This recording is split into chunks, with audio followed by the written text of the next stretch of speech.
ஆந்திர மாநிலம் நெல்லூர் அருகே தகாத உறவால் உண்டான பகையில் அண்ணன் தம்பி இருவரையும் கடப்பாரையால் அடித்தே கொலை செய்துள்ளனர். கண்டித்தும் ரகசிய காதலை தொடர்ந்ததால் பெண்ணின் கணவனால் அரங்கேறிய படுபயங்கர சம்பவத்தின் பின்னணி என்ன? மனைவியுடன் தகாத உறவில் இருந்தவரை கண்டித்த கணவன் கண்டுகொள்ளாமல் உறவை தொடர்ந்ததால் அரங்கேறிய கொடூரம்.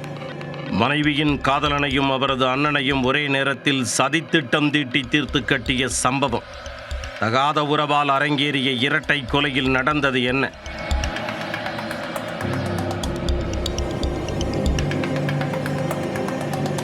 ஆந்திர மாநிலம் நெல்லூர் மாவட்டம் பெத்தபுட்டேடு கிராமத்தைச் சேர்ந்த வெங்கடேஷுக்கு அதே ஊரைச் சேர்ந்த திருமணமான பெண் ஒருவருடன் பழக்கம் ஏற்பட்டு இரகசிய தொடர்பு உண்டானது.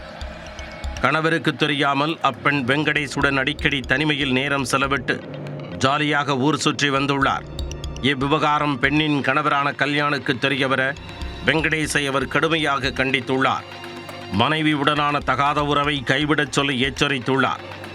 ஆனால் அதை கண்டுகொள்ளாத வெங்கடேஷ் தொடர்ந்து அப்பெண்ணுடன் லூட்டி அடித்து வந்துள்ளார். இதற்கிடையேதான் 2 நாட்களுக்கு முன் வெங்கடேஷ் வயல் வேலைக்கு சென்று கொண்டிருந்த பொழுது அவரை வழிமறித்த பெண்ணின் உறவினர்கள் சிலர், உன்னுடைய நாட்கள் எண்ணப்படுகின்றன, ஜாக்கிரதையாக இரு என்று எச்சரித்து சென்றனர்.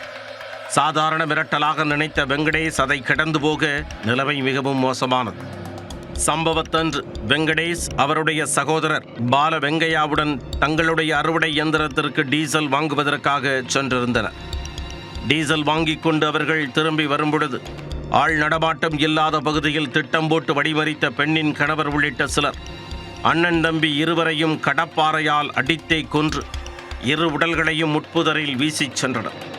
சம்பவத்தை நேரில் பார்த்தவர்கள் சிலர் போலீசாருக்கு தகவல் கொடுத்து 2 உடல்களையும் மீட்டு உடற்கூராய்விற்காக அனுப்பி வைத்தனர். பின்னர் இரட்டை கொலை தொடர்பாக வழக்கு பதிந்து விசாரணையை தொடங்க கள்ளக்காதல் விவகாரத்தில் அண்ணன் தம்பியை திட்டமிட்டு தீர்த்து கட்டி இருப்பதாக உறுதி செய்தனர். இதனையடுத்து தலைமறைவாக இருந்த கொலையாளிகளான கல்யாண் மற்றும் அவருடைய உறவினர்களான பிரசாந்த், விஜயபாஸ்கர் ஆகியோரை கைது செய்தனர். மேலும் கொலைக்கு பயன்படுத்திய கடப்பாரை மற்றும் 2 சக்கர வாகனங்களையும் பறிமுதல் செய்துள்ளனர். இதனையடுத்து பலகட்ட விசாரணைக்கு பின்னர் கைதானவர்களை நீதிமன்றத்தில் ஆஜர்படுத்தி சிறையில் அடைத்தனர். தகாத உறவு விவகாரத்தில் அண்ணன் தம்பி இருவரையும் கடப்பாரையால் அடித்துக் கொன்ற சம்பவம் நெல்லூரில் பெரும் அதிர்வலைகளை ஏற்படுத்தியுள்ளது.